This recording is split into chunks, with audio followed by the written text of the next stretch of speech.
we go. All right. So, hello, everybody. As you can tell, this is a little bit of a different episode because I am not Cameron. Nobody in this chat is Cameron. In fact, we are Colby, Emma, and Jacob, as we always have been. And Cam's hopefully always unavailable. will be. As We're we staging always a will be. coup. That's right. In case you haven't noticed, Cam is not here. It's because we've locked him further into Dice Jail. We are doing our own thing now. As part of that, we're going to, have a little discussion about, how we're feeling about our old king. No, Old king. no, we're just we're gonna use this as an opportunity to have our second ever talking Dice Jail. And just to clarify, we did not actually commit a coup against Cameron Smith. He is perfectly fine. He just had some stuff come up and couldn't make it to recording this evening. And as none of us had anything ready to GM, we're throwing together a little talking dice jail. Yes, Exactly. There is no Robespierreing in the Live from Dice Jail, podcast. Yet. Exactly. If anyone is going to get Robespierre, it's probably going to be me. Possibly. We have formally scheduled your execution a couple of times. Yes, we have. We also scheduled Colby's just the other day. To say, you guys didn't hear this, but in the unofficial Live from Dice Jail Discord server that only we are in, my execution was scheduled for Monday. But that's besides the point. It's 9:30. We have limited time, so let's get right into it. So this evening, we thought that we would talk about our first characters from our first campaign, Abomination Vaults. May they all rest in peace. I had one character, Jacob had one character, and Colby had 3 characters who all tragically met their demise. We're going to talk a little bit about those characters' backstories, how we came up with them, and what we wish we could have gotten to do with them in-game. So... You make it sound like I have a tendency to get my characters killed. You do. I wouldn't say that, but I would say you definitely have 3 characters to go over, and Jacob and I each have 1.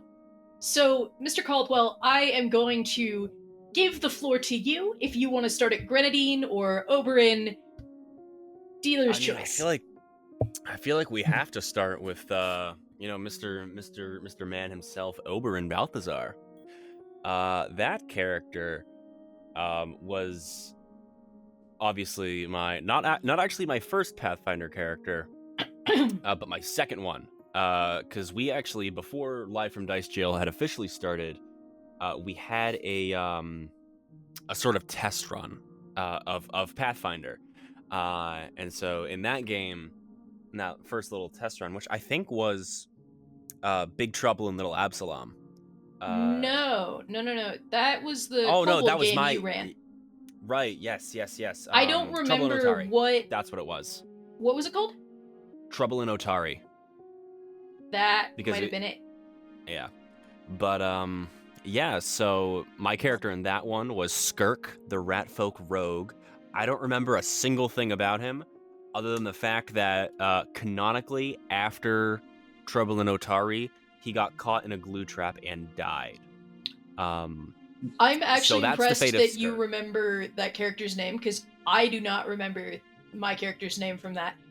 But I do remember Jacob's character's name from that. Because that who was that? The introduction of Remy Raddington. Was that still Remy Raddington? That was Remy Raddington. No, wait. Which campaign are you talking about? It was the trial campaign before we started recording so we could learn Pathfinder. You played the headmaster of the school, Remy Raddington. That's right. But so the thing about that was that we didn't really count it because I was only in the last episode.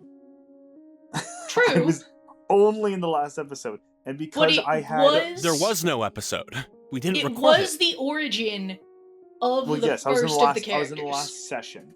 but what basically happened is that Cameron requested that I would be in the podcast that he was gearing up for, and he wanted me to be in the last session for the campaign that you guys were doing before we started the We podcast. say campaign, but it was literally like 4 sessions. That counts. Yeah, So, basically. For the sake of simplicity, that counts. Sure. So Cameron now asked me to be in the last session, and because I was planning on being in the other 2 or 3 sessions, however many there were, but I think I just wasn't available at the time, mostly, which tends to be a common theme. So Jacob Perez Yeah. missing a session of Live from Dice Jail? yeah. Never been heard of before. Oh, tell me about it. I mean, it's never happened before, nor will it ever happen. So yeah, I made Remy almost explicitly for the last episode, or for the last session rather. And when we started Live from Dice Jail, I just talked to Cameron. I was like, "Listen, I just like spent all this time making this character. I don't really want him to like go to waste and just make a whole other character that's going to take me another 2 weeks to do." And like, honestly, this hasn't improved much, but I couldn't really make characters on my own back then, just because I didn't know how anything worked, and I didn't know like what all this stuff was, because like I am compared to the rest of the group by far a normie, so my understanding of both the fantasy genre and also like D&D and Pathfinder in general is just like abysmal. Holy shit. Is Jacob Perez the most normal person in the group? I unfortunately, yes. Didn't know that Shocking as you may didn't be. know anything about fantasy. Oh, dude, I like aside from Dice Jail, so I generally don't like look at fantasy at all. IRL. shit. Like I don't. That I don't. horrifies me in a way that I can't quite express. Oh yeah, no. So Cameron was very well aware of this, and even when he asked me to be part of Dice Jail, he was just really excited about it. He wanted me to be part of it. But he even told me like outright, like, listen, I know that like you're not super into D&D and like fantasy in general, so he was like, I will help you through it. And I was like, all right, I am just like super down with it. I could tell that he was very excited for it, and I could tell that like it was something that he really wanted me to be a part of, which is why I agreed to it. But like other than that, like I don't know much about fantasy, honestly. Like I've only watched the first Lord of the Rings movie, to give you an example. Like brother, you gotta change that. Change that. Okay, in fairness, There might be a Dice Jail trying... trip which involves tying down Jacob Perez and introducing him to classic fantasy. Yes, in fairness, I have tried to like make time for it, but the other movies are just so damn long, and I can't find like I can find time obviously, but it's just like I don't know. Like I don't want to sit through the whole thing by myself, and I can't find anyone who would want to sit through it with me. I remember watching like The Hobbit, the first Hobbit movie, in the theater, and I don't remember a single thing about that entire movie. So, okay, to in be your fair, defense, that is The Hobbit. They stretched a short story over 3 movies. I think we're losing track of the point.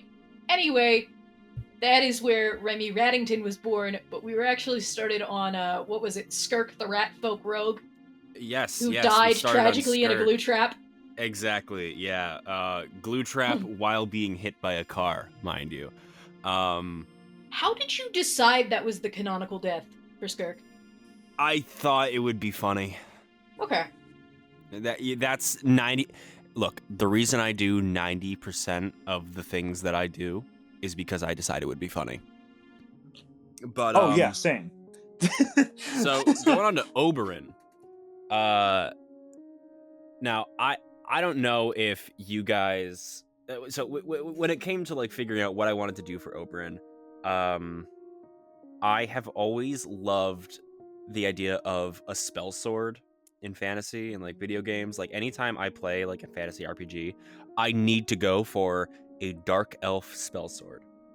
It's my go-to. I think it's so cool to just, like, you know, be whacking stuff with a sword in one hand and a spell in the other. And that's how I decided he would be a magus. And the reason I made him a dark elf is because, in addition to what I just said, I was very into Morrowind at the time. Now, for those of you who don't know what Morrowind is, if you're listening to this podcast, you almost certainly know what Skyrim is. Morrowind is the third game in that franchise. Skyrim is the fifth one. So Morrowind came out in 2003. It's a crusty old RPG. Incredible though, if you can get past the 2003 jank. It's a phenomenal experience. And I fell in love with the dark elf world, and that whole archetype and class fantasy, and I effectively just made my character from the playthrough that I was doing at that time.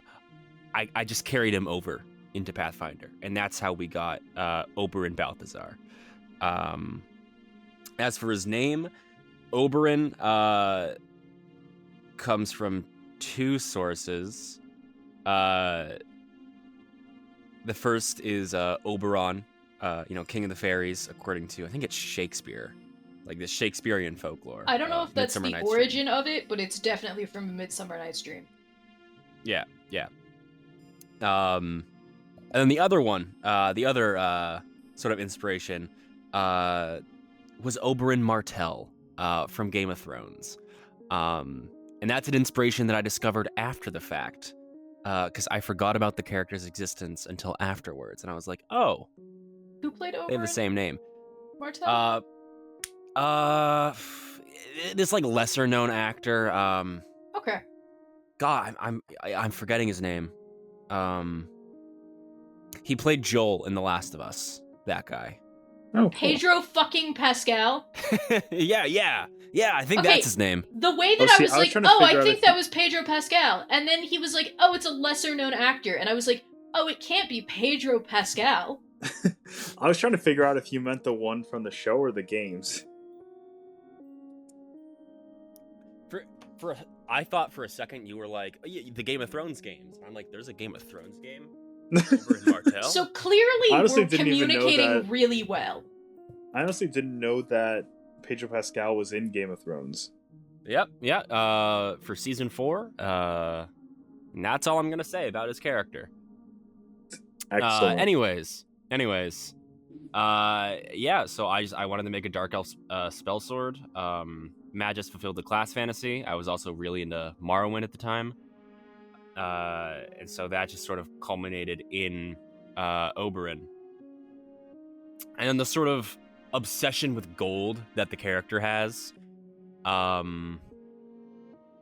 It's sort of just, I think I might have discussed this in the previous Talking Dice Jail, actually, where the character's sort of backstory and personality and all that started off as a reference to the Shadow Wizard Money Gang meme. Oh my god. Where it's he deals in backwater spells. He's selling illegal magic items. This is Karak, I assume. No, this is Oberyn. still over. This is Oh, over. it's still open. Alright. Okay. Yeah. So he mentioned Karak, which brings up the question of what was the deal with Oberyn and the thieves? How much did you have that built out in your mind? I was genuinely sort of playing that by the seat of my pants. Okay. Originally, so as this organization developed between the now 3 characters I have associated with it, it really did go from just an underground magical thieves guild that Oberyn took over, to, with Karak, obviously I needed a deity for him to worship, and I liked the idea of him fighting back against Oberyn, and so Cam brought up Callistria, who's sort of she is more commonly known for the god of like prostitution and like sadism and debauchery, but gambling and like coin and just like wanting is also like part of her circle as a deity. And so I sort of retroactively turned, they were called the Shadow Wizards at the time. I don't even know what to call them anymore. I guess we'll find out as I improv more of Bolero. But I retroactively, sort of made this group a cult of Callistria that funded themselves and their underground activities through, selling these illicit magic items. And so it became this sort of like cult / black market that, I guess moving on to Karak, he was a fundamentalist of. And I'm a big fan of sort of not explicitly saying things with either characters or stories that I write, but just sort of making them apparent with either character description, the way they look or the way that they act. And part of that was with Oberyn. I don't know if you remember, he got a elven curved blade specially made that he then turned into a smoking sword. And yes, I do remember that. It was described as this like very ornate thing. And then Karak, his spiritual weapon, looked very similar to that, but without like all of the ornate stuff. To sort of like creating a parallel. Like Oberyn's is a corruption of the spiritual weapon that Karak used.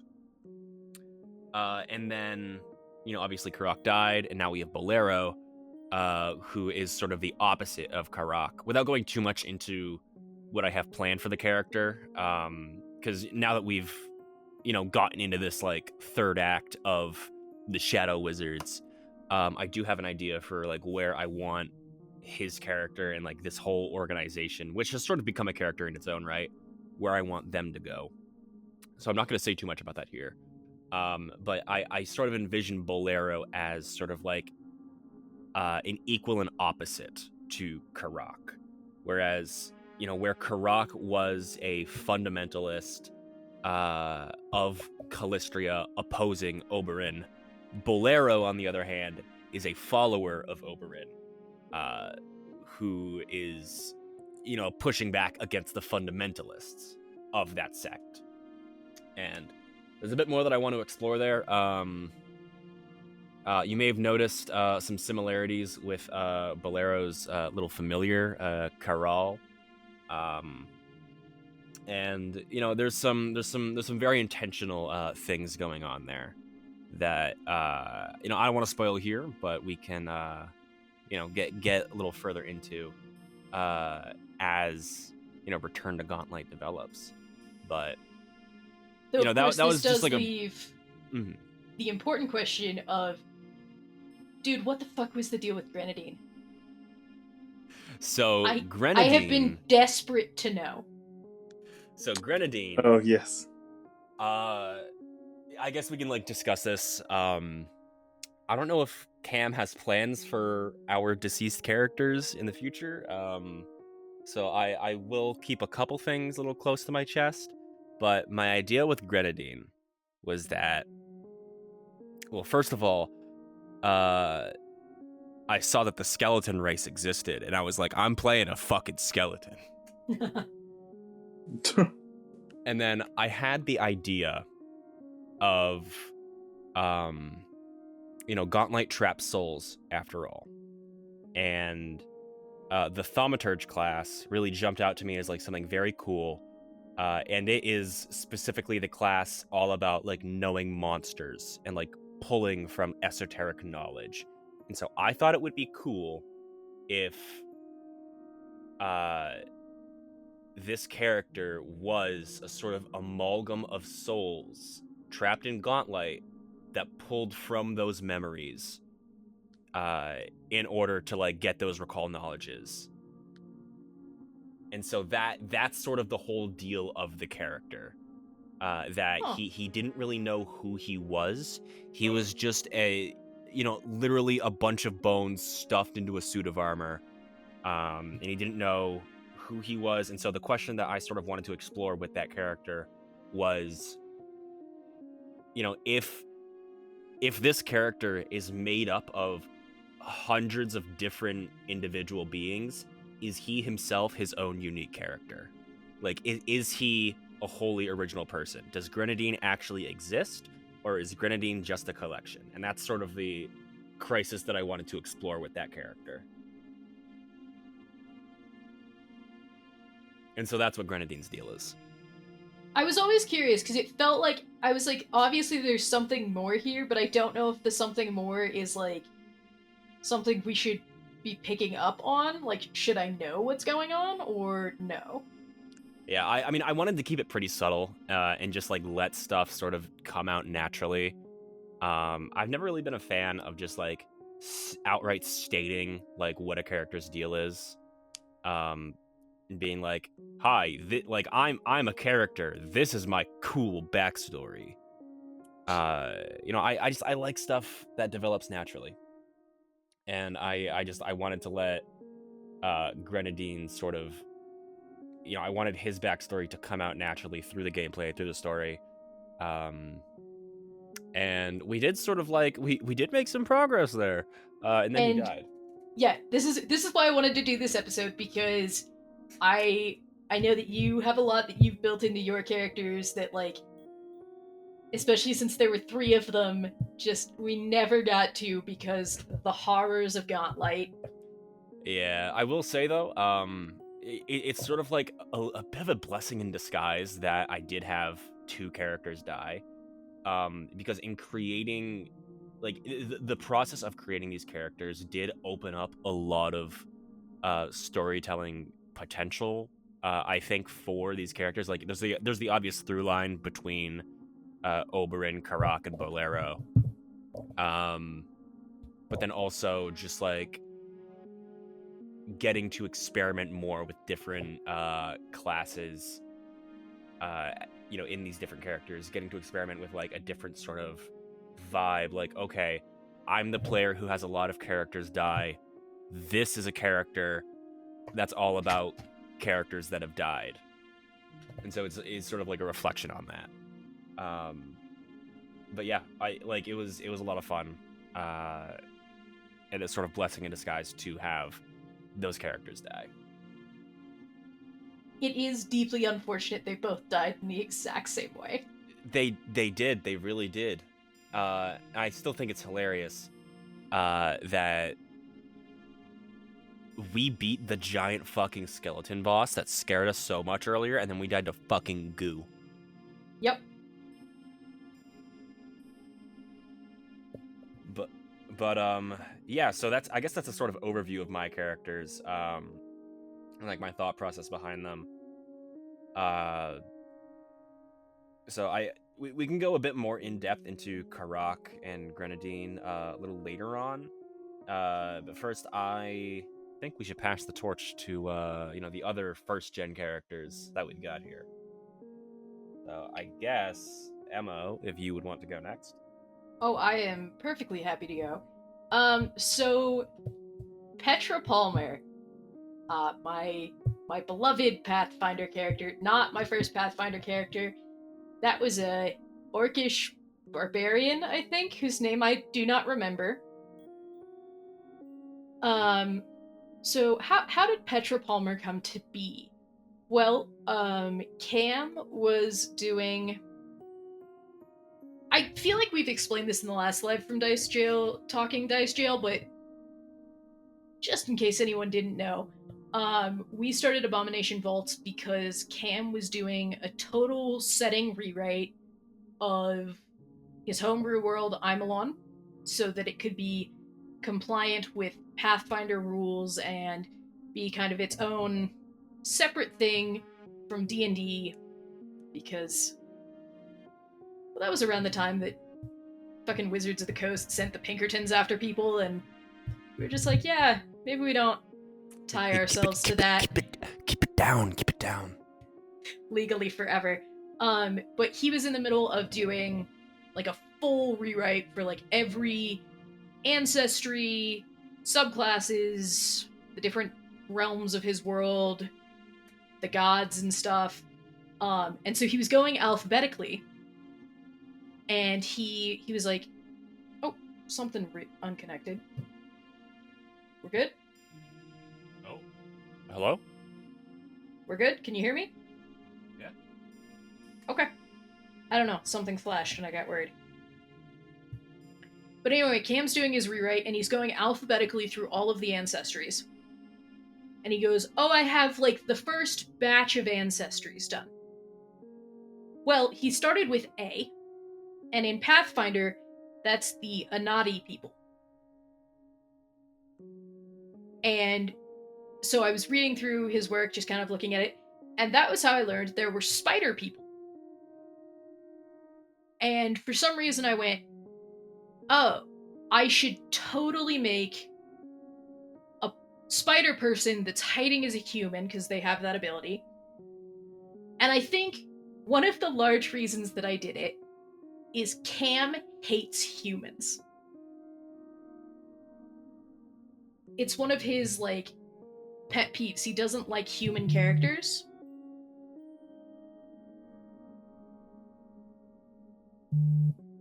You know what? I'm admittedly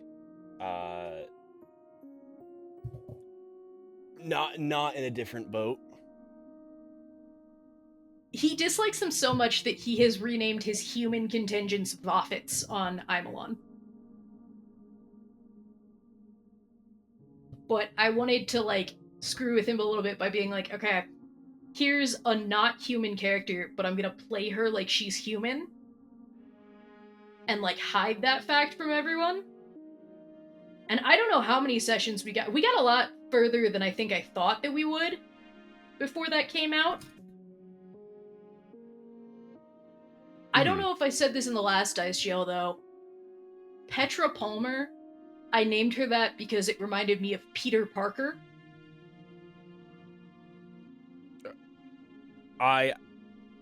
You know what? I can't even fault you for that. Yeah, I had that there, and I was like, oh, it's so obvious. And then, like, I kept having things where I was like, I was getting really weird about spiders. Like, we would have spiders come up, and I would, like, get really weird, especially since Rachel's character, Nyx, liked to eat spiders' legs. And I was like, oh, they're totally onto me. They know. You didn't know. There was no one even close to knowing. Which, in hindsight, is very funny. Yeah, I mean, character-wise, she had a very close relationship with her family. At certain points in the game, like, her grandmother's spirit was tied to her,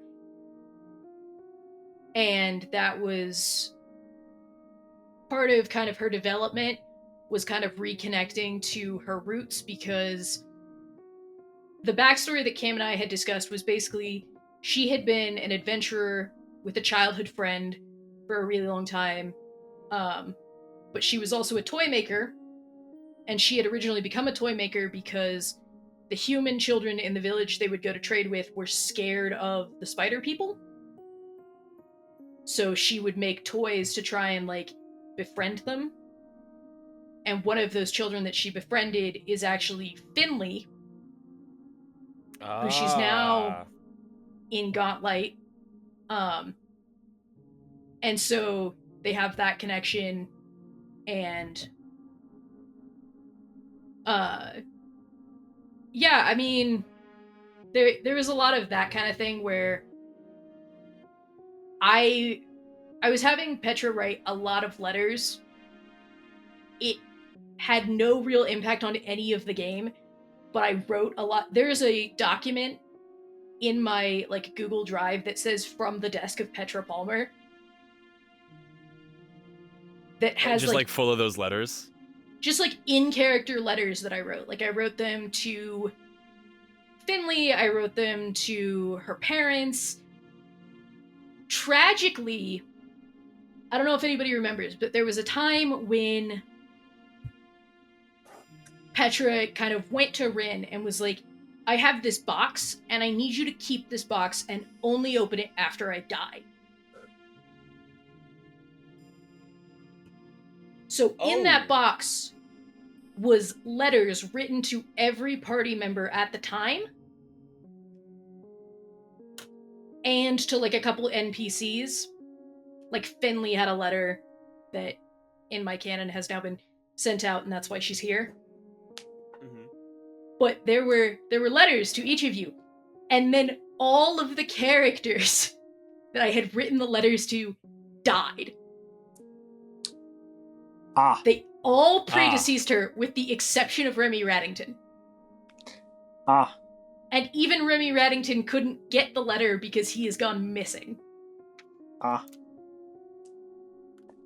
Yes, that was something that I was going to clarify. That technically Remy Raddington is not known to be deceased. He is simply MIA. I swear to God, he's gonna come back as a villain. I swear to God. I know. That is exactly what I'm expecting too. And that's going to be really hard on his bastard daughter, Remy Raddington. I swear to God, I am calling this right now, and I called this back then, but I don't think I articulated it quite right, but I'm going to right now. Remy Raddington is going to come back as like a masked DDD villain. As a what? You know in Kirby how you fight against the masked DDD? No. Oh my God, you're right. Remy is going to be that. Remy is going to be our masked DDD.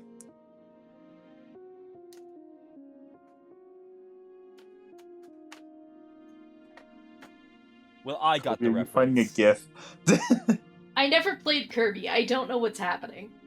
Okay, well, basically in Kirby there's a character called DDD. He is a giant penguin man who wields a giant hammer.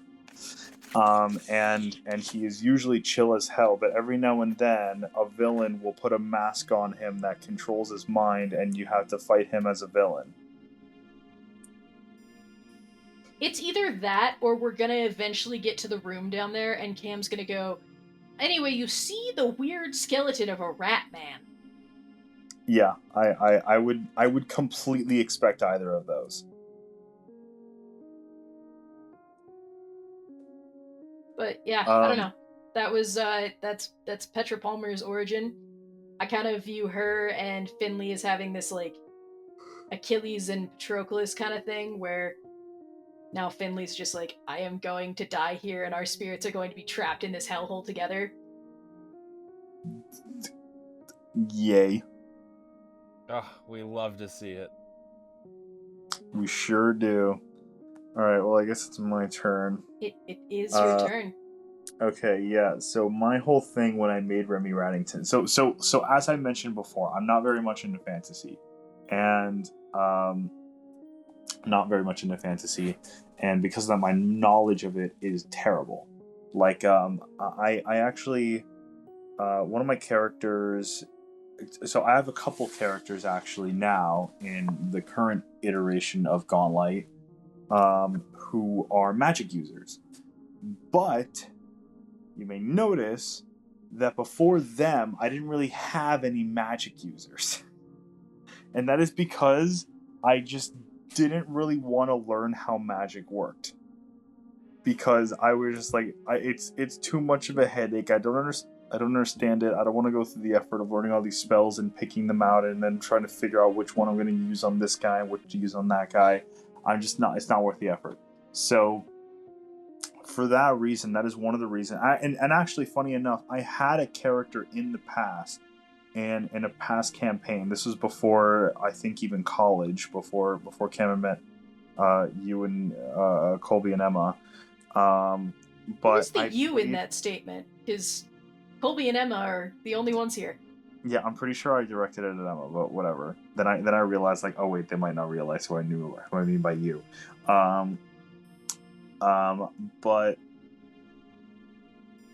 yeah, I played a bard in the past, very long ago. I played a bard, and that bard was basically just a horny fighter because I didn't give him any magic.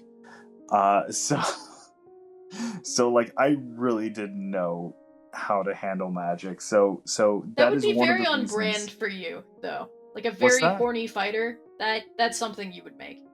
Yeah. So yeah, there's that. Or maybe I'm thinking of Stum, and if it's Stum, then it is actually just a fighter. No, that's what. No, wait, hold on. Okay, I very briefly played a bard who used that Chinese violin as his instrument, but I don't think he really used magic. Either that, or we just ignored spell slots because I didn't want to learn it. But the character who I'm thinking of that was basically just a fighter who was horny all the time was actually just Stum. It was a character who you have heard before, dear viewers, called Stum Swiftwood. And I basically, he was my first real character, because before that, Cameron and I, our very first session of D&D ever for both of us, he DM'd it, and it was a haunted mansion thing, which I'll get back into. I'll circle back to that in a second. But basically, my character name was Stum Swiftwood, and he was a fighter. He is a character who Cameron will go into more detail in the backstory of later, so I won't spoil everything. But basically, he suffered brain damage, and that's what made him horny all the time. I was like 15, 16 when I designed this character. That's such a teenage boy first RPG character. Yeah, I was just like, whatever, dude. Like, I don't really care.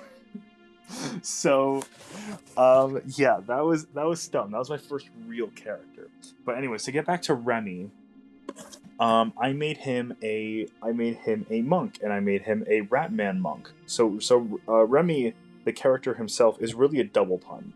So first up, you have the monk, who is a Ratman, which is Master Splinter from Teenage Mutant Ninja Turtles, and he is a rat whose name is Remy, which is a pun for Ratatouille. So yeah, he's double pun. But actually, I started with monk when I was designing Remy because so Cameron and I, our very first session together, we played our very first session together, and our very first session in D&D period. This was, I want to say 2016, 2017. So we were 15 and 16. 15 or 16, because we're both same age. But my character was a nameless monk.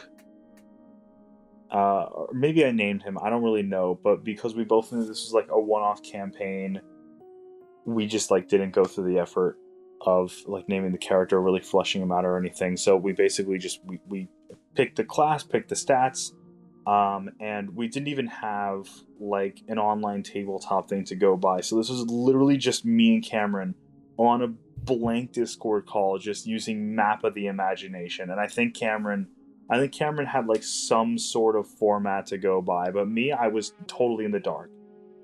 Totally in the dark. So everything that I like, literally, it was one of those like old-fashioned like text adventure games. If you know what I'm talking, I don't know if you guys know what I'm talking about. Yeah, no, like, I'm familiar. Yeah, like Lord of the Rings game. Yeah, pretty much. So like no pictures, just text, like just the person telling you like what's around you. So I basically went through that whole thing. And by the way, I do not do good with horror at all. And Cameron, being Cameron, somehow managed to do voices and acting and all that kind of stuff pretty well, even back then. So so like I was legit like fucking not okay. It's really funny to me how scary he's able to make things, because he's a huge baby about horror. Yeah. He hates horror. I love watching horror movies with him, but he hates horror movies. That's insane. I feel like I really thought he would be the kind of guy to like love them. No, not really, no. We when we were living in Ireland, we watched The Haunting of Hill House and The Haunting of Bly Manor. And Colby, have you seen those? I've seen Hill House. I've not seen Bly Manor. Okay, so you know how Hill House is like, it's not like out and out spooky, but like there's creepy shit going on. Yeah. Hang on. Wait 1 sec. Zencaster is okay. Never mind. We're good. Zencaster had to reconnect. But yeah, there's spooky shit going on in Hill House every now and then. Yeah, so he would see something in the background or like whatever, and he would just like freak out, which was really funny to watch. No, that's hilarious. Yeah, God, that show with the fucking ghosts hidden in every episode. Bly Manor is like one of my favorite things ever. Oh, it's fantastic. Folks at home, if you haven't seen it, you need to watch Bly Manor. Anyways. Yes, watch Bly Manor, even though I haven't seen it. Yeah, but Cameron, so he hates horror, but he loves putting me through horror. Because I wish I could tell you how much of a good time he was getting every time that I was like, not visually because no camera, but audibly terrified. Like I remember I don't there even was, like, think they this have to one- imagine it. It's just our show. Yeah, no, he gets giddy every time he puts us through something. It's really funny. But yeah, I remember there was like this one ghost girl that I had to like have a conversation with, and I was just like not okay. Like I was so uncomfortable the whole time, and he knew that, and he just like kept leaning into that. So yeah, we did that one-off thing, which is why I started with Monk. It was kind of like a reference to that very first character that I made for D&D ever. So I started with that, and then I was like, okay, like let me think about this here, because now I have to actually flesh out this character. I debated just like using that character, but then I was like, first of all, that character I made like 5 years before we started this, so I didn't remember much in the first place. And then second of all, we didn't flesh him out at all. Like I don't even remember what race he was, what species or anything. I mean, like, I don't even remember his name, if he even had a name. So I just decided, okay, I'm just going to start from scratch. I knew the class. I'm just going to start from there. So then I was like, okay, it'd be really funny if I did Master Splinter. And then I was like, oh my god, I can just do Master Splinter because there's nothing really stopping me. But wait, I can't just outright do Master Splinter because that would be lazy for one, and also plagiarism. So I'm gonna name him Remy, and then I'm going to and the original concept for him, and I'm gonna give him a gun. The original concept for him was, or no, actually, I didn't give him a gun at first. That's right. I only used a bow staff for him. I gave him a gun later. The gun did come later. Yes, the gun came later. I forgot about that.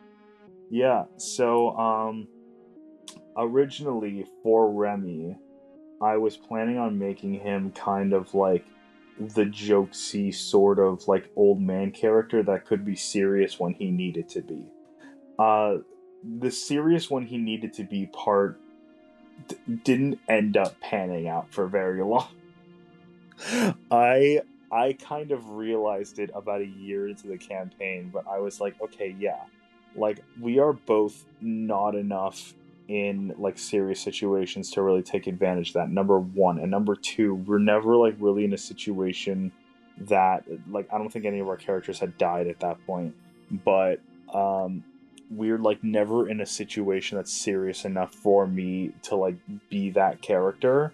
So then I just like kind of that character, that part of the character just like kind of ended up like slowly drifting away. And then around that time Oberon died, and I was like, okay, this is kind of the crossroads here. I can either come at this with that very stoic attitude, because I don't know if you guys remember like Remy's introduction, but he was like very stoic and like very serious, and kind of came at this as if he was like a not an authority figure per se, but like, oh no, you were an authority figure. You were very mad at us for fucking everything up. okay, oh yes, my god, that's right. Yeah, that's fair. Okay, yeah. So So I kind of came at him with that, and that was his introduction, because that was kind of like what he was supposed to be. He was supposed to be the authority figure that like people would half take seriously, because every now and then he would just be goofy as hell. And then all that happened. The only thing that I had the opportunity to be was goofy as hell. So the stoic, serious authority figure part just kind of drifted off.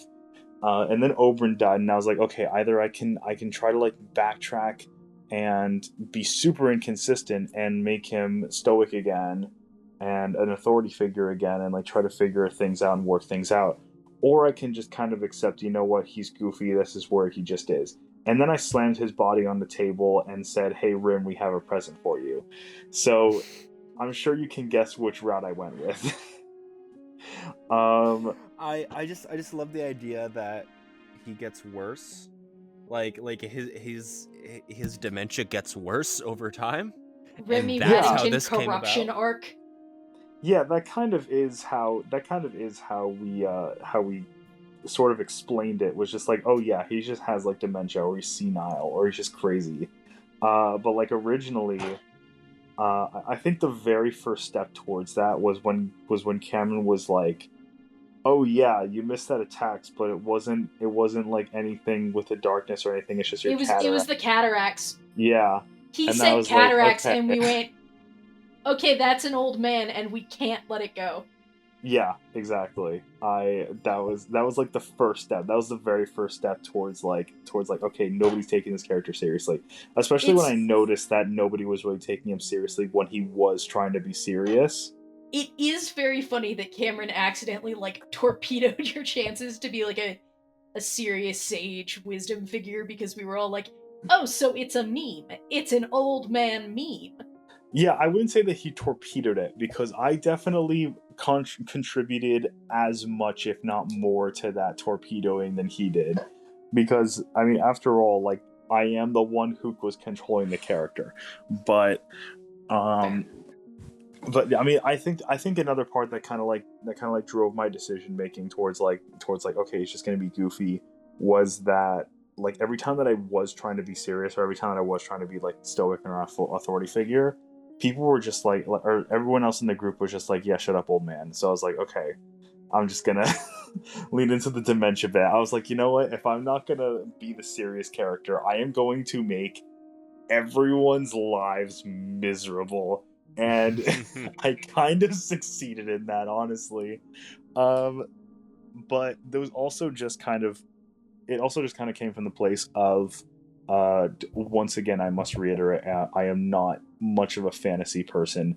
And because of that, when I started this campaign, I knew that I was going to have a difficult time with things like roleplay. Because, for one, the Old English speak is just not something that registers for me.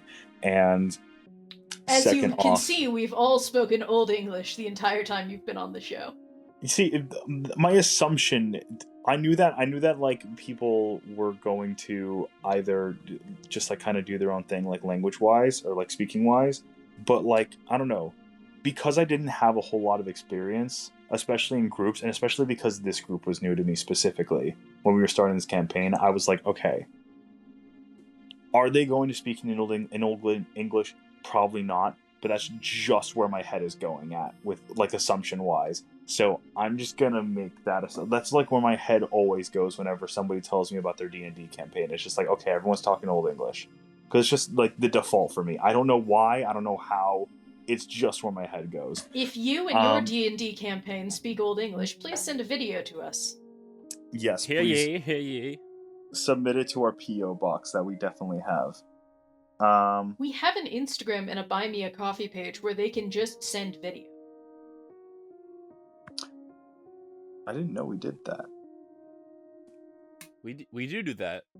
Speaking of which, shout out to our Buy Me a Coffee coffee buyers.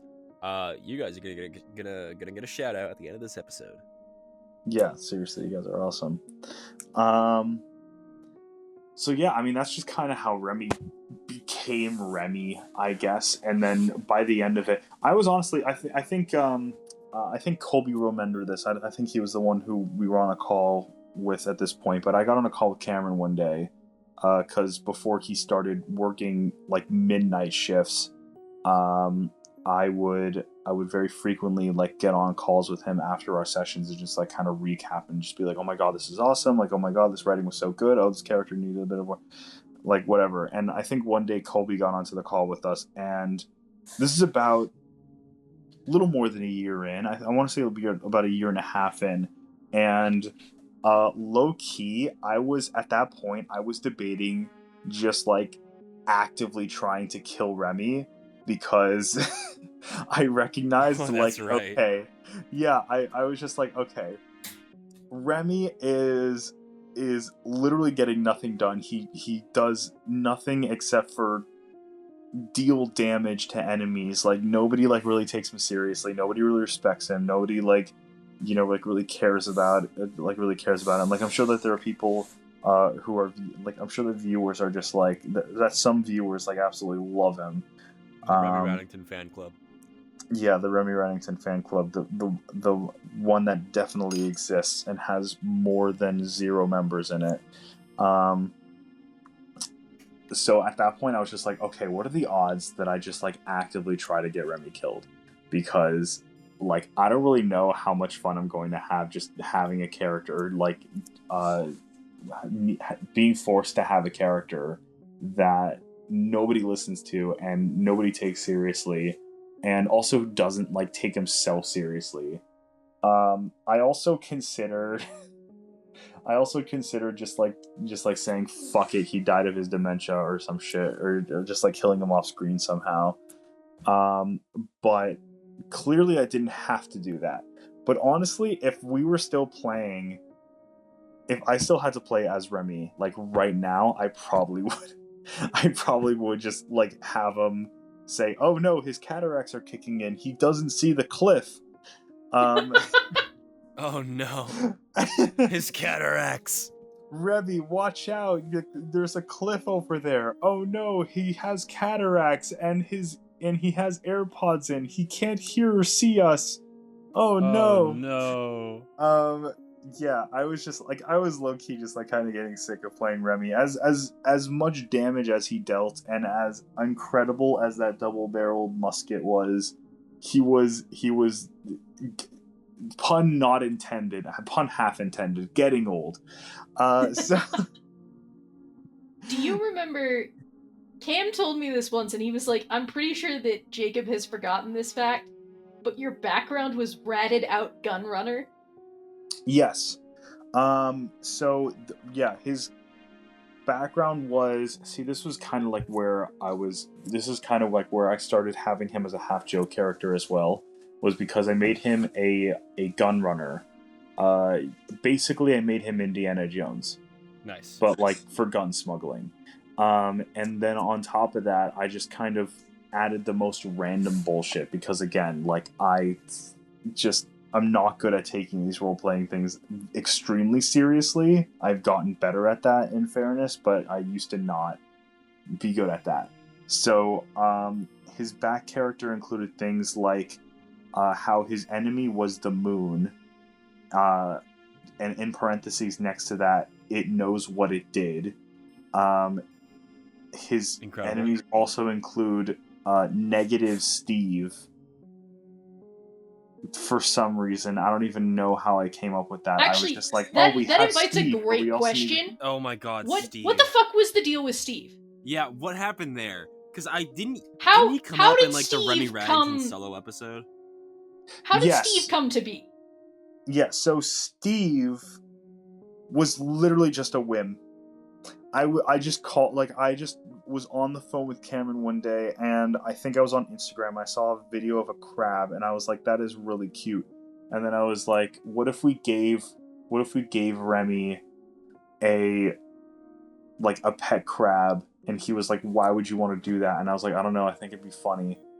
Like, we'll name him Steve, because that'd be a funny name for a crab, right? It would be like Steve the Crab. And then he just like kind of gives me like one of his exhausted sighs, and he just goes, I don't know, dude, if that's what you want to do. And I was like, you know what? Now I really want to do it. So that was literally the thought process behind it. I just wanted Remy to have a pet crab, and he had a pet crab. and then we just retconned it so that he always had a pet crab. And I don't know if you guys remember this, but because I don't know if this was in my solo episode or not, but when we revealed Steve, he bit me or pinched me for forgetting that he was in my bag, and that's how we retconned it. That's literally it. That's the entire story. Oh shit, that's it? Yeah, that's literally it. all of my decisions come from whims and me thinking that would be funny. Like Thub. I could talk about Thub or how I came up with Thub's name either later or now if you guys are interested. But I think both of you know the story, but I don't know if the viewers know it. I don't know the story. I know the joke. I figured I remember when I first read his name, I was like in call with Cameron and you, and I was struggling to pronounce it. And then when I finally got it, I was like, oh, this fucking guy. I was like, okay, honestly, my target audience for that one was Emma, because I knew that the second that she figured it out, she would just go on a rant about it for 20 minutes. I feel like I Emma. must have not understood the joke then. What joke have I missed? Okay, have you? So... No, wait. You're saying that you haven't figured out the joke with his name yet, correct? Yeah. Okay. What is Thub's full name? Thub Ug Iman? Okay, now say it fast. Thub Ug Iman? Okay, now what does that sound like? The Pokemon? No. Why don't you stress that second syllable a little bit more? Thub Ug Iman? I have no idea. You're so close. You're so close. Just say the words. Don't make me do this. His name is the Boogeyman. The way that I thought, oh, that might be close to the Boogeyman, and then I was like, there's no way that's what it is. Because here's the thing. I figured, I was like, okay, if, on one hand, I was like, okay, it'd be really funny if that was just, his name, and then I was like, oh my god, I feel like if Emma Mays figures this out, on her own in the middle of the session one day, she's going to, scream. And I think that would be really funny. But... Truthfully, I do not think that it would have occurred to me that was an intentional choice. It was an intentional choice. Okay, so let me explain the backstory behind this for our dear viewers. So, we were getting for Imelon one day, and the way that I, before the Gauntlet reboot, would create my characters was that Cameron and I would get on a call, and we would literally just build a character sheet together, and he would do all the stuff, but he would tell me, okay, there is this feat, that feat, yada yada yada.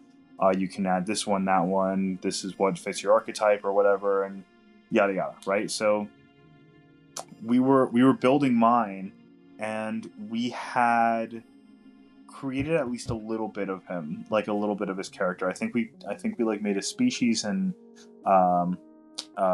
his stone or whatever his thing is. I think that's the archetype. I don't know, but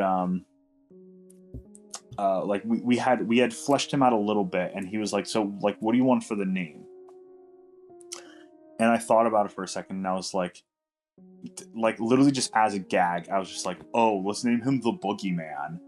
And he goes, haha, very funny. Okay, what do you actually want to name him? And then I was like, can I actually name him the Boogeyman? And he goes, no. And I was like, okay, fine, I'll move on to something else. And then I thought about it for a little while longer. I picked another couple names for him. I wasn't really happy with any of them though. But my head just kept naturally going back to the Boogeyman and just thinking, okay, how can I make that work? I don't know if you guys have had this before where you have an idea and you're just like, haha, no, that's stupid, I'm not going to do that. And you're trying to move on, but then your head keeps going back to it and fleshing it out too much. And then it becomes an actual feasible idea. AKA every film I ever made in college. Yes. So yeah. Same so here. that's kind of how I came up with his name, because then I was like, okay, but what if we spell it weird so that nobody figures it out. And he goes, honestly, that would work and that would be really funny. And I was like, that would be really funny. So like we kind of just like we started with one version, then we moved to another version, and then we tweaked it a little bit, and then did another version of that. Basically just like doing that over and over again a couple times, and then we finally landed on Thub Ug Eman. And I loved it. I was like, oh my god, this is the most genius thing I've ever done. And then I made Dexter.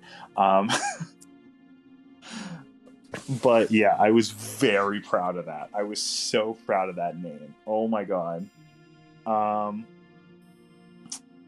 And then that was also kind of when I decided, okay, I'm going to experiment a little bit with my role play, which is when I gave him a Russian accent, or which is why I gave him a Russian accent, because it's probably one of my better accents. And that is the story of Thub.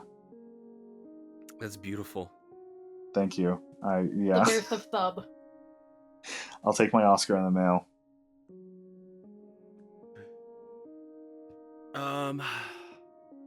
Yeah, so suppose, does anybody have any additional statements they would like to make about any of their characters? Do we have any other topics we'd like to discuss? So what are the topics I'd like to discuss? I mean, I guess there's my other characters for the current campaign that we're doing. I mean, that one's not a massive story, but most of them were rushed. Actually, no, all of them were rushed. Yeah, I was gonna say, I think you've made half of them during the session. Yeah, so 3 out of 4. Yeah, pretty much. But what was it? So when I made the characters, when I came up with the concept for the characters, at least it was like the week that we were supposed to start. And then Cameron texted me one day and he goes, "Have you even started like considering characters?" I hadn't, but I needed him to think that I had, because I didn't want to get yelled at. So literally, I just texted him 4 random concepts off the top of my head. And that's how I came up with, I think, all of my characters except for one that I ended up switching out later. Yeah, because one of the characters that I came up with was like a druid that would just like torment enemies by only being a cat, and then they would just transform into a human at like random times, like in the middle of the night in their bedroom or some shit, like something that no one would believe. And then I was like, nah, that's stupid, and like requires this character to like follow around her enemies until they're in their beds in the middle of the night. So that's just like, I don't know, like that's too much effort. So I didn't stick with that. But literally Dexter, I think Strux, definitely Mitch, and yeah, let's see, I have my 4 characters. Yeah, those 3 characters I literally made off the top of my head, like in 2 minutes, because I needed Cameron to think that I was working on characters. And then I just ended up taking those ideas and fleshing them out a little bit, and that's how I ended up with those characters.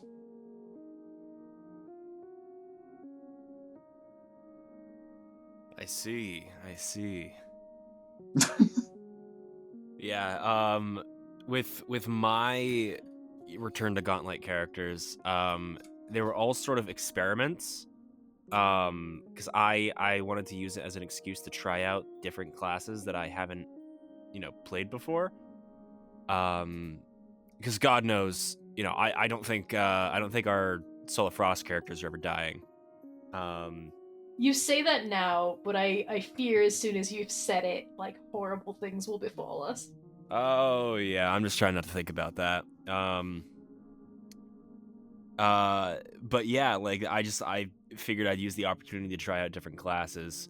And then, as, like, the main narrative character, I created Bolero, because I felt like, okay, that's, like, the most natural sort of, like, character narrative that I have. Bubba Bibo Bibo Bobby Bo stemmed from a desire to just make a weird fucking wizard dude. And then with Bartholomew, my little goblin chef. I don't know if you guys have ever watched the show Delicious in Dungeon. Oh yeah, very good show. That show was a direct inspiration for this character. I'm like, I want to make a dude that eats monsters, and that's how we got him. That's how we got our not an alchemist. I keep forgetting he's not an alchemist. His class is actually investigator. Because the wandering chef dedication is very redundant with alchemist. So I was like, fuck it. He learns about monsters by eating them. Wallace the Waldor is of course in reference to the kingdom of doors that Bart Scrampton is a part of. I think that has been my favorite part of this pair of campaigns now, is the fact that, like, there is, like, a literal established lore for this world, but we don't know it. And Cam never looked it up, because, like, he was rewriting his own lore for his own world. So we've just invented, like, a lot of stuff that is now technically canon. Yeah, we've just made so much shit up. It's great. It's fantastic. It's the best. And then that is okay. Bolero, 1, 2, 3. Wait. Bolero, Bilbo, Bartholomew, Wallace. Oh, and then the fifth one, Lurbug. I just wanted to make a barbarian, and I was like, oh, I can make a minotaur, and then make him a giant barbarian. He's just a really big fucking guy with an even bigger sword. And now we can't put him anywhere. I know. I need to like brew like. I need to brew like a reduced potion or find some way to shrink him down. Poor guy, honestly. Honestly, I kind of have thought that Cam would let you retcon his size. I was hoping that Cam would like just say that the room, like the halls are a little bit bigger, because he knew that I built this character like 2 weeks before. Well, I fucking a month before. So I was hoping that he would just be like, yeah, the rooms and like the halls are that big. No. He knew about the size.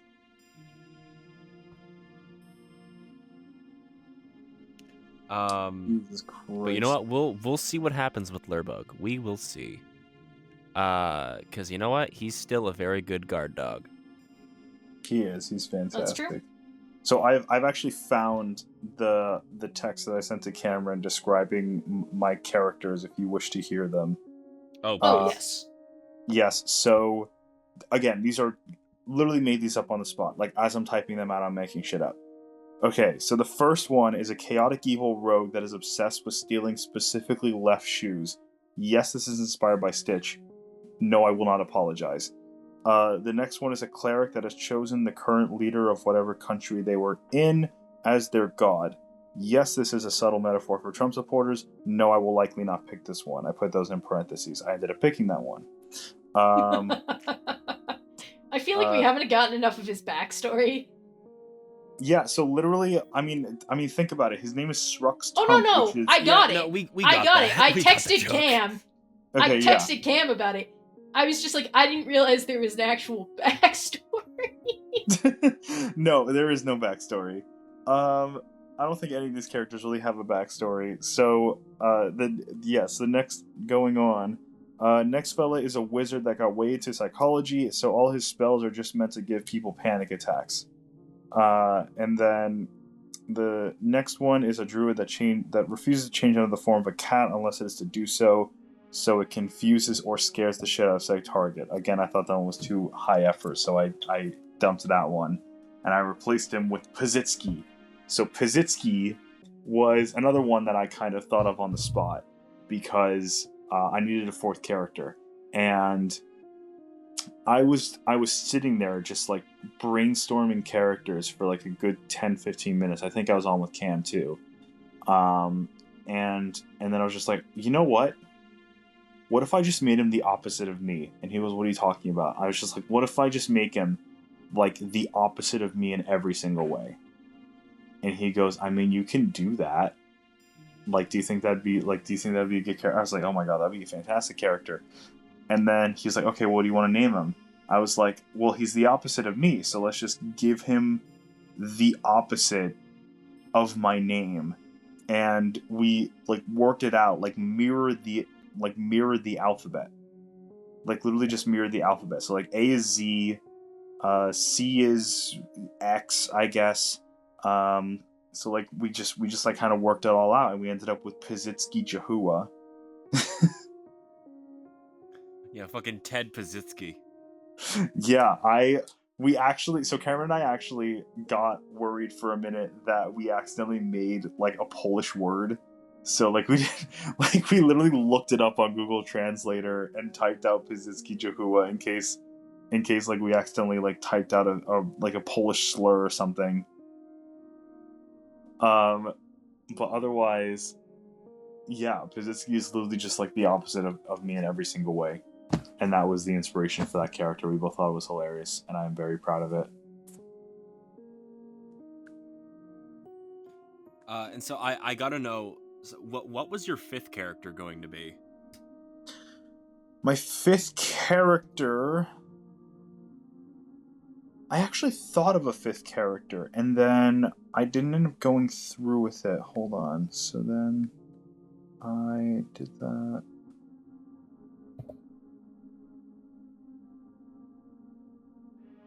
The fuck was this? Oh, yeah.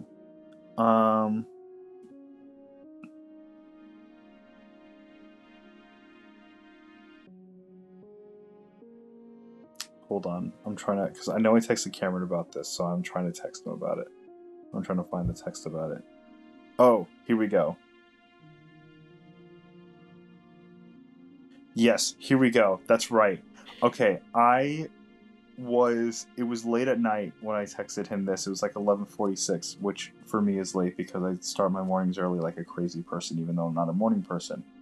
I texted him, Cameron, I have a genius idea for a character. This is verbatim. They're gonna have a badass name. Like a super badass name like fucking Helios or some shit. I don't know why I thought of Helios, but that was just the first thing that came to mind. But they're only gonna be able to say their own name like a Pokemon. That is all I know about this character. I'm going to bed now. Oh my and that's, god. That's all that ever came from this character. That was gonna be my 5th character. I asked him if I should continue with that one, and he goes, well, if you really want to, you can. But you don't need to. And I was like, okay, I'll just, like, if I feel like the 4 characters that I have aren't enough, then I'll add the 5th one. And honestly, the 4 characters that I have might be too much to manage for me right now, so I'm not going through with the 5th one. But yes, that was my character's. That was the idea for my character. I didn't have a class pick for him. I didn't have a species. I didn't have anything picked for him. All that I knew was that he was going to have a cool name, and he was only going to be able to say it like a Pokemon.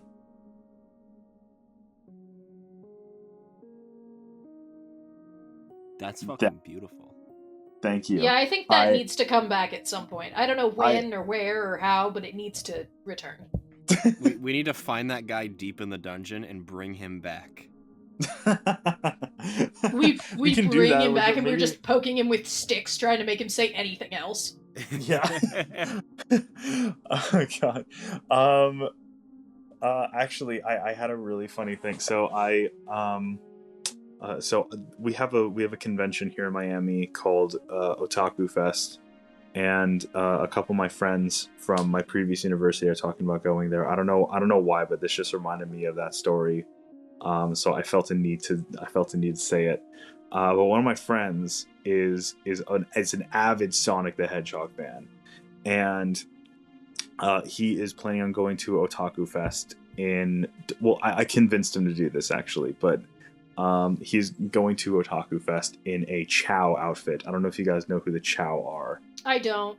From Sonic? Yes, from Sonic. That's fucking awesome. Yeah, so I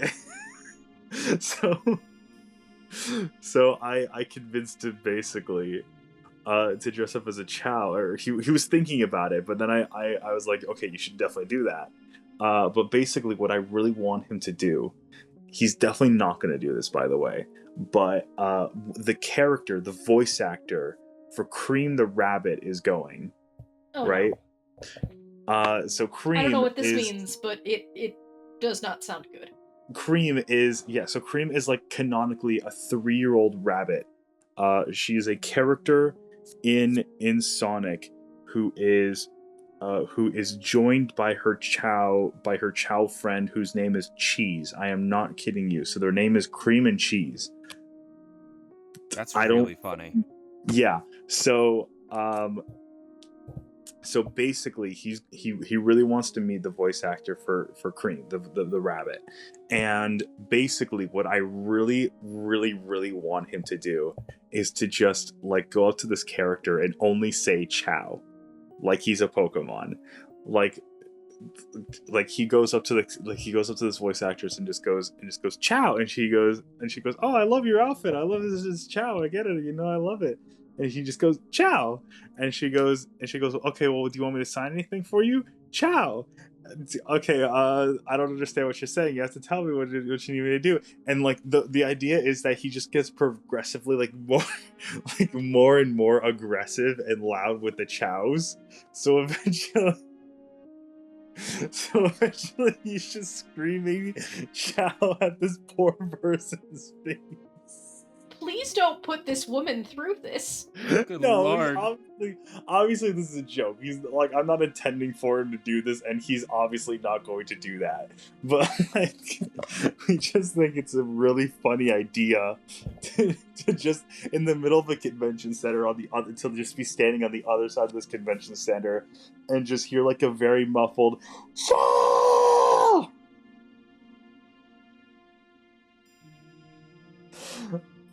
Yeah, but that's kind of I don't know how I thought of that, or I do know how I thought of that, but I don't know why I mentioned it.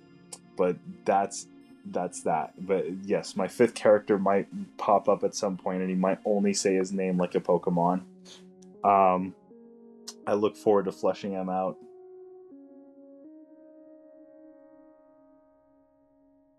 I want to meet this Pokemon. Me too. Me too. I am anxious too. But yes, you guys have your 5th characters, I assume. Well, not. I don't have to assume. I know you do. I mean, you've met them. We do have Yes. 5 characters, yes. I have met your characters, not in real life, of course, because that would be terrifying. But in game, I have met your characters. Yeah. So another thing, actually, about Dexter, I want to talk about is his voice. So, I've only spoken as him, I think, twice, but he has like a very like gremlin-y kind of voice. Wait, do the If voice you right guys- now. I don't know. I don't know what to say, really. I want to Give me a kill liver. that guy. Yeah. Yeah. But that was on the spot. I had no idea. I had no idea what his voice was going to sound like, and before that, I hadn't had him speak specifically because I didn't know what he wanted to sound like. And then I ran up to this character, and I was like, okay, I should like say something funny, like to like really like point, like put the point across to this character that okay, he's a chaotic evil character. So then I just had him scream like give me a fucking liver. I can't do the voice right now because I'm dehydrated, but I had him scream like give me your fucking liver. And I had to like put my hand over my mouth because that voice made me laugh so fucking hard. So yeah, that was on the spot, and then I really was pissed off that I didn't kick that guy in the balls, or that I failed to kick that guy in the balls. Sounds like you've got a new motivation for your character. I Gotta do. kick that man in the balls. Yeah, well, also stealing left shoes. You can't forget about stealing left shoes. I think he stole a left shoe. That or he either didn't have a left shoe, I don't know.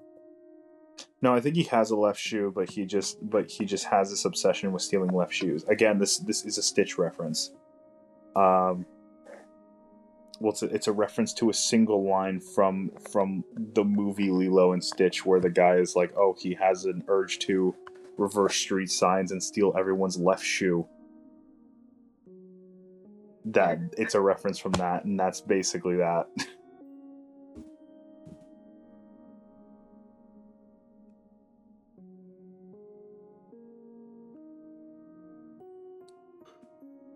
Yeah, I mean, What a weird- my new set of characters, like narratively, the only one where I was like, okay, I know what I'm doing is Finley, obviously, because I was like, I have a tendency in games to give my characters like queer-coded friendships from their past.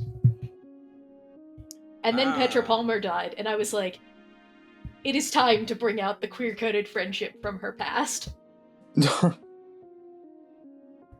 But with everybody else, like, I knew... Like, I'd had kind of a concept of, like, an older woman who kind of made what was essentially, in my head, like a warlock bargain, but we don't have warlocks, we have witches, so she's a witch, who, like, her wife has died, her children have taken over her business, and she's like, I'm gonna go out and find, like, a fun way to go out. I don't remember how I came up with it, but Tanya, the garden gnome, is literally an awakened garden gnome.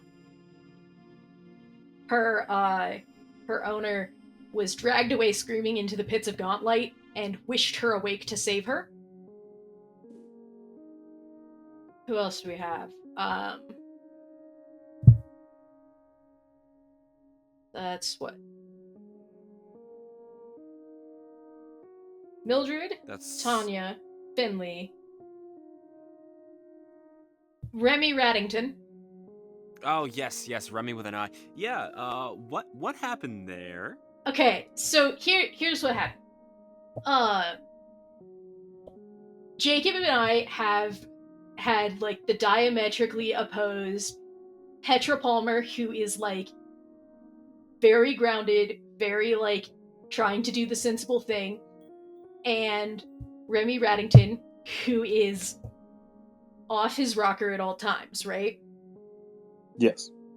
And so I was like, I have to make 5 characters. I knew that you had a backstory of being a ratted out gun runner. And I was like, I don't even know if he remembers that, but, like, what if we just bring in his bastard daughter, also named Remy Raddington, whose mother sold him out for running guns, and he doesn't know she exists. And I pitched it, and Cam was like, oh, that's fucking fantastic. And he went, so full rat folk, or are we gonna do something weird? And I was like, obviously we're gonna do something weird. And I don't know if he said it or if I said it, but eventually we came to centaur.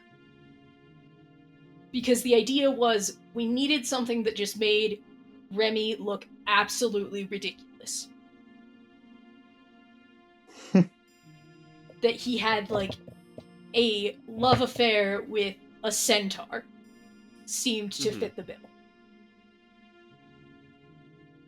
And not fully, but Remy Raddington and his insanity also created the other character, Eudora.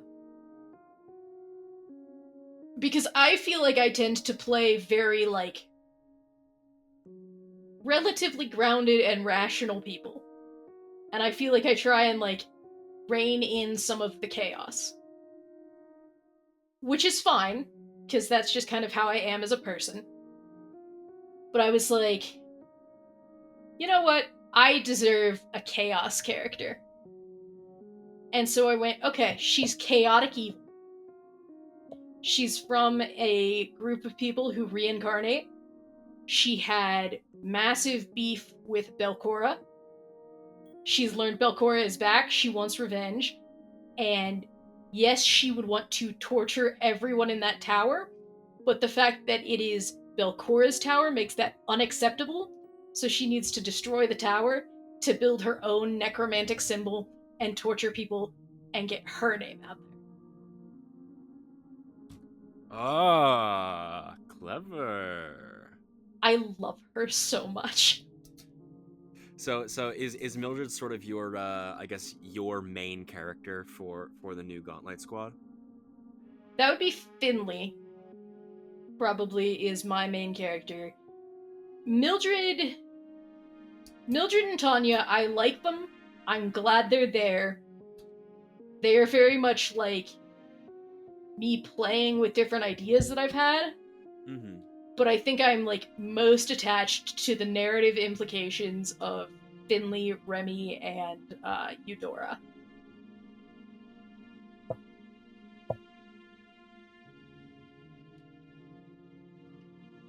see.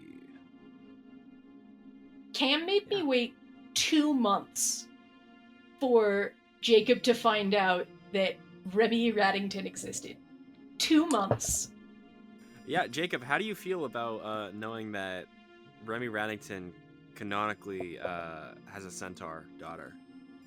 I think you remember my reaction when I was on when we were doing that session, but oh my god, I was so, I don't even know if surprise is the right word, just I think baffled.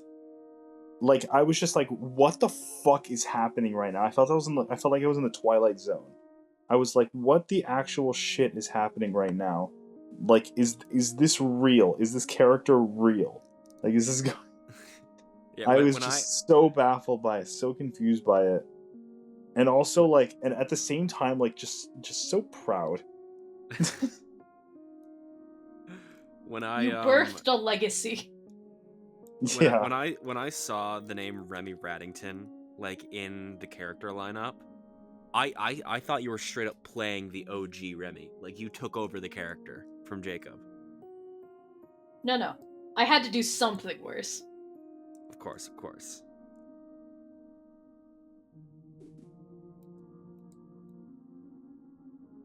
Alright, well, in case you can't tell by the sound of my voice, I am getting quite tired. How are you guys feeling with everything we recorded tonight? I mean, we've recorded for like an hour and a half. There has to be at least 45 minutes of content. There's gotta be. There's gotta be some gold in there at least. There's gotta be something that someone can listen to and be like, that isn't uniquely terrible. Oh, yeah, look at that. Oh, we got lore. Alright. So, if it's all good with you guys, I think we can start rolling the outro here. Oh, I'm happy to roll the outro. Always a pleasure. Hope if you're listening, you had a nice time. If you lasted this long, we will send your medal in the mail. So for legal purposes, we're not doing that. But however, if you do message our Instagram account saying the code word, Colby, pick a code word. Schmungus. If you message our Instagram account, Schmungus, we'll give you a shout out. Yeah, we're gonna send you a solid block of iron. We will send you a 2-ton block of tungsten. Not the tungsten cube. The tungsten cube. We're doing the tungsten cube. Oh god. All right. Well, thank you for listening, everybody. This has been live from Dice Jail. Signing off. We want to give a special shout out to our first member on Buy Me a Coffee, Jane Meyer. Thank you so much for your support, Jane. And to anyone else who would like to support us in exchange for some pretty cool rewards, you can check us out on buymeacoffee.com/livefromdicejail.